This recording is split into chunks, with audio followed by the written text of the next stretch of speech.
السلام عليكم ورحمة الله وبركاته. يا جماعة الموضوع ده إنساني قبل كل حاجة، فيا ريت اللي عنده معلومة متأكد منها بس هو اللي يتواصل مع أهالي البنت اللي متغيبة بقالها أكتر من 5 أيام ومحدش يعرف ظروف التغيب بتاعها إلى الآن إيه. هتسمعوا طبعا الحوار مع والدها هيقدمه الأستاذ أحمد أمين الحسيني، وهتعرفوا تفاصيل الحاجة اللي حصلت. فيا ريت مش عايزين اشتغالات من أي حد. تخيل أنت لو دي بنتك، او تخيل ان هي تكون اختك او اي حاجه، ويا ريت الجميع يشير الفيديو دوت ووصلوه لاكبر عدد ممكن، لعل وعسى ان ربنا يكرمها وترجع لاهلها سالمه غانمه ان شاء الله. السلام عليكم. احنا دلوقتي في بيت اهل البنت المفقوده المخطوفه. احنا ما نعرفش بصراحه، من يوم الخميس اللي فات يوم 20/7 هنتعرف من والدها عن تفاصيل الموضوع. عرفنا بحضرتك.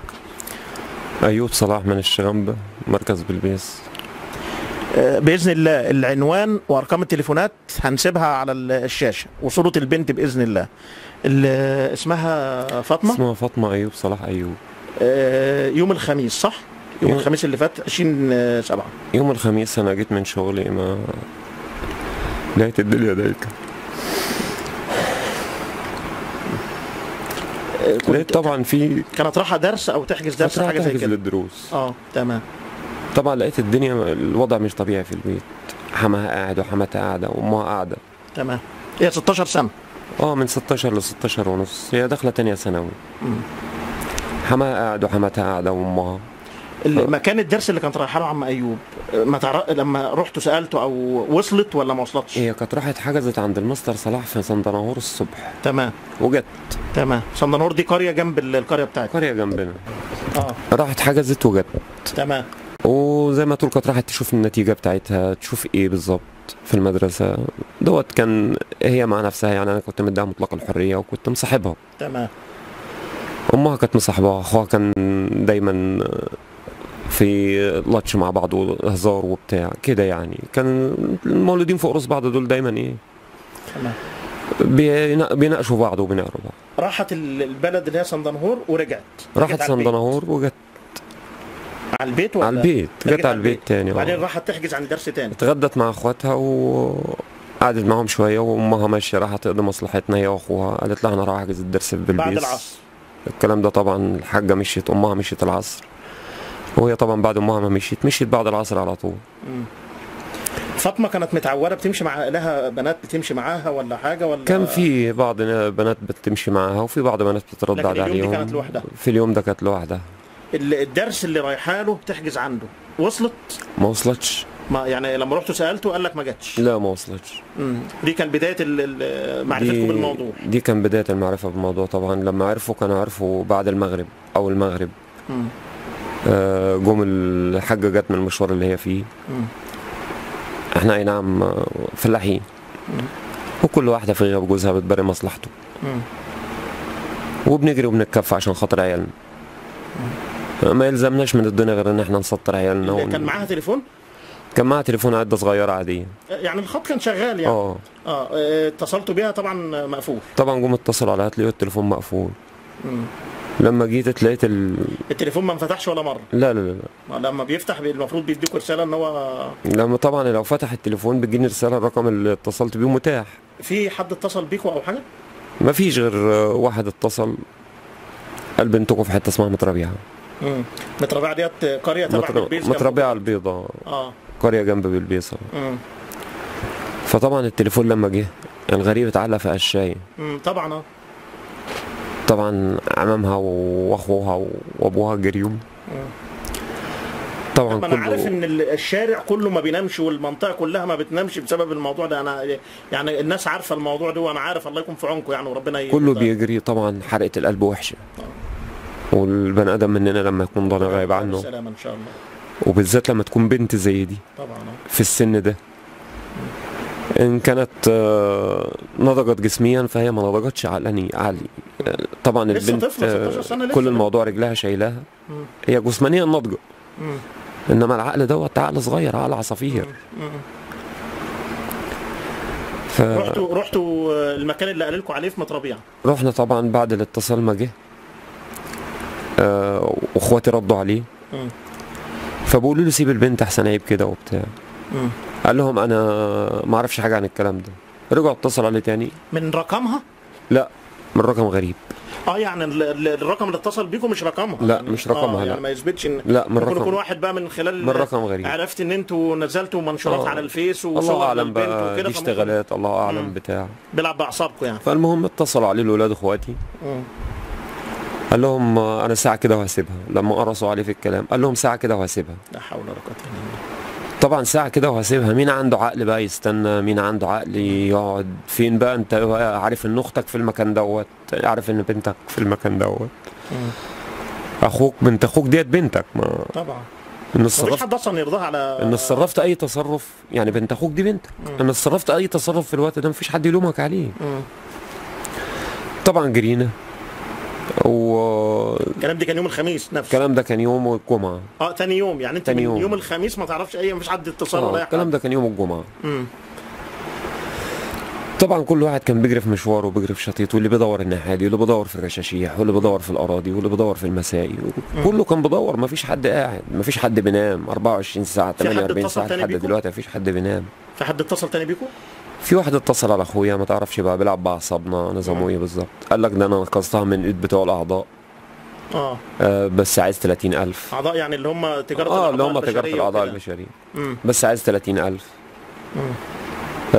اخويا بيتكلم معاه بقول له طب انت يعني طب المفروض مثلا ان يقولوا لكم ان هي موجوده اهي معاك طب خليها تكلمنا طيب. قال لك لا ده متخدره، ما اقدرش افوقها من مصلحتي ومن مصلحتكم عشان ما تفضحنيش، وهي زي بنتي وهي في وسط عيالي. طب انت مثلا ان كنت انت صادق او كذاب ده الله اعلم بيك، وان كنت انت بني ادم تافه بتلعب باعصاب الناس ما حدش عارف. وصلتم على ايه ده؟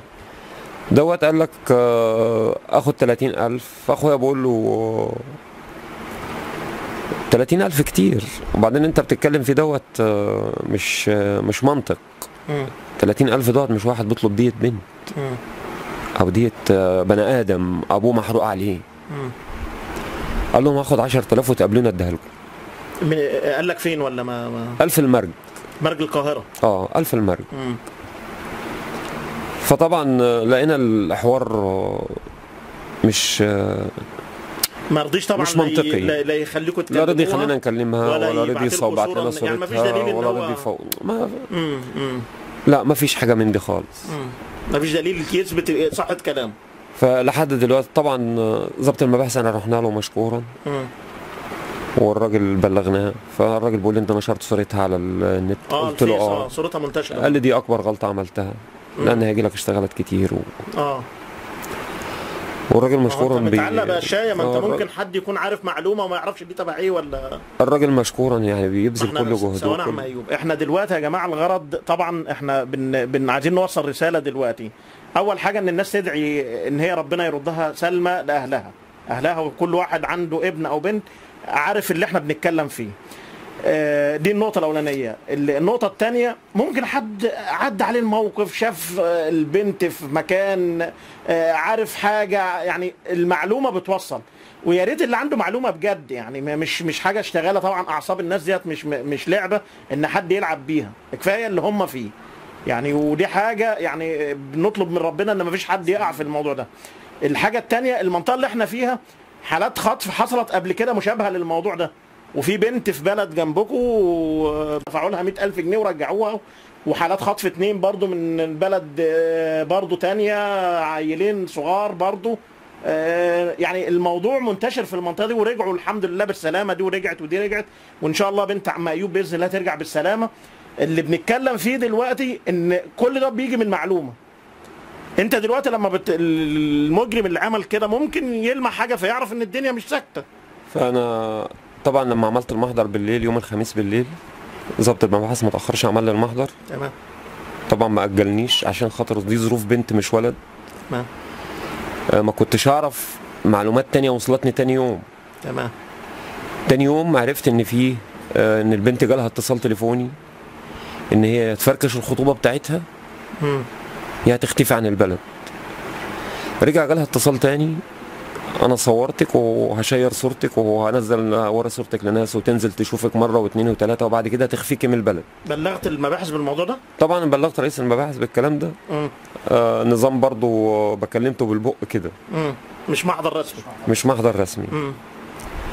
فاستدعى الناس واتكلم معاهم.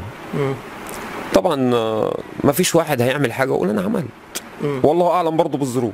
تمام تمام. الله اعلم. ممكن يكون مثلا بنات مع بعض حاجه، ممكن برضه الله اعلم زي ما انت بتقول. فاتصل على ضابط المباحث قال لي بيقولوا ما حصلش. قلت له والله الشهود اللي قالت لي الكلام ده انا ما جبتش الكلام ده من دماغي. انت ما سمعتش الكلام بنفسك برضه يعني؟ انا ما جبتش الكلام ده من دماغي. الكلام ده طبعا البنت قريبه من مرات عمها. يمكن معلش لا هي احيانا البنات برضه متقاربه من سنها. بيتهيألي البنات اصل دي برضه شغل الاجرام دوت. يعني الولد اللي لسه مقتول من كام يوم هنا برضه من على بعد 2 كيلو، عارفه طبعا. عارفه. الولد انقتل برضه، طلعت عليه حوارات برضه الكلام، انقتل الساعه 12 الظهر. فالاجرام اللي انا عايز اقوله لك ان الاجرام ما بيجيش حد زائع على حد. الله بس سبحان الله ممكن بنت طلعت تشاور لعربيه طلع فيها ناس موجودين شمموها ولا خدروها والله العلم عند الله. فيعني والله اعلم يعني العلم عند الله. صح، عشان ما نتهمش حد بالزور برضه. يعني هنكر واقول انا ما رحتش لعرافين؟ لا رحت. رحت. اللي يقول لي مش عارف ده مخطوفه، واللي يقول لي ده اللي خاطفينها ومغميينها، واللي يقول لي هترجع لك ما ان شاء الله سليمه. طبعا ده الله اعلم بيهم برضه. لا ده اكيد الله اعلم بيهم. سبوبه وكله عايز بقى الله اعلم بيهم. بس كل الناس اللي انا بتهيألي يعني الناس اللي انا رحت لها في الوضع ده وفي الحاله دي ما فيش حد طلب مني جنيه. يعني رحت قعدت مع ناس ما طلبوش مني جنيه. هيطلب، ما هو جاب لك حاجه عشان لو قلت اللي انتوا عايزينه هديهولكم. قالوا احنا بامرك يا رب هنعمل كل جهدنا وربنا يكرمك وبنتك ترجع لك، وان حصل ان احنا سبب ان بنتك ترجع لك برضه مش عايزين منك حاجه. عشان ديت بنتنا مش بنتك انت لوحدك. ماشي مشكورين كتر خيرهم. تمام. ضابط المباحث قال لي حالتك ديت حالتي انا مش حالتك انت. تمام. بس الموضوع كله انا مش لاقي طرف خيط امشي عليه. تمام. ضابط المباحث مش لاقي طرف خيط يمشي عليه. هي المشكله في كده، ما نعرفش انخطفت من قدام البلد وهي بتركب مثلا الميكروباص، ولا وهي هناك في شارع الدروس زي البنات ما بينخطفوا هناك، صح؟ مش لاقي طرف خيط امشي عليه. هي المشكله في كده وما فيش حد شافها. مثلا حد يتصل عليا يقول لي مثلا بنتك موجوده وهتدفع فلوس وتيجي تاخدها مثلا. مفيش. يعني وخلاص انا دماغي شتت لدرجه معلش يعني ان كان النهارده كده 5 ايام صح؟ النهارده 5 ايام. دماغي شتت خلاص. ما وطبعا بسمع كلام كتير. اللي بينهش في لحم بنتي من ناحيه، واللي بينهش في لحمي من ناحيه، واللي بيشير بيها بالسوق من ناحيه، واللي بيشير بيها بالصح من ناحيه. ربنا يكفينا شره. وربنا يكفينا شر قذف المحصنات. ربنا يكفينا شر. وربنا يكفينا شر الناس. صحيح. فانا بتكلم ده عمل انساني. الساده المسؤولين كان باتصالاتهم بمراكزهم يحطوا نفسهم مطرحي. صح. يحطوا نفسهم في الوضع اللي انا فيه. صح. يتخيل زي ما انا بتخيل دلوقتي. زي ما اي حد يتخيل والله. يعني زي ما انا بتخيل دلوقتي، انا بتخيل بنتي في ايه؟ هل انا بتخيل بنتي ان هي دلوقتي معززه مكرمه؟ لا.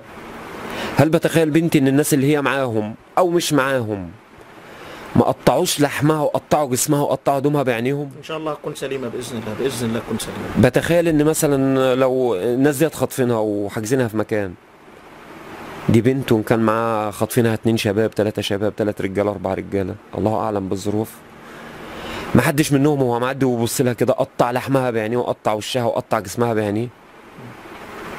يعني كل اللي بطلبه من ربنا الناس تتقي ربنا في بنات الناس، علشان خاطر يلاقوا اللي يتقي ربنا في بناتهم. كلنا والله معرضين لكده. عشان خاطر يلاقوا اللي يتقي ربنا في بناتهم. انا بنتي لو ينزل اعلامي، ينزل صحفي، يسأل في البلد، يسأل في الاجوار، يسأل عن البنت. معلش انا لما بنتي تكون بغايبه عن عيني انا مش شايفها، اللي بعد مني شايفها، ان كانت مهمله في لبسها، ان كانت مهمله في مشيها. صورة البنت واضحه للناس على الشاشه ومحترمه بسم الله ما شاء الله. مهمله في مشيها، ان كانت يعني اللي بره هيشوف عننا، ينزل يسأل. والله المستعان، انا ما اقدرش اقول اكتر من كده. تحب تضيف حاجه تانية؟ كل اللي اقوله حسبي الله ونعم الوكيل، احسن حاجه، ولا حول ولا قوه الا بالله. ان شاء الله ربنا هيردها لك باذن الله. طبعا زي ما قلنا يا جماعه لازم كلنا نقف مع ام ايوب، لان بنته بنتنا كلنا، واي حد والله اي حد معرض ان هو يقع في الموقف ده. بنت طالعه من المدرسه تنخطف، بنت راجعه من الدرس تنخطف، حاجات كلنا معرضين ليها، وموضوع الحاجات دي بالذات. فيعني كل واحد عنده كلمه خير وكلمه حق يقولها. والله في عون العبد ما كان العبد في عون اخيه. يعني كلنا كده نساعد الراجل دوت على الاقل خالص بالدعوه. حد عنده معلومه يتصل بالارقام اللي احنا ظاهرينها دلوقتي على الشاشه. وشكرا لحضراتكم.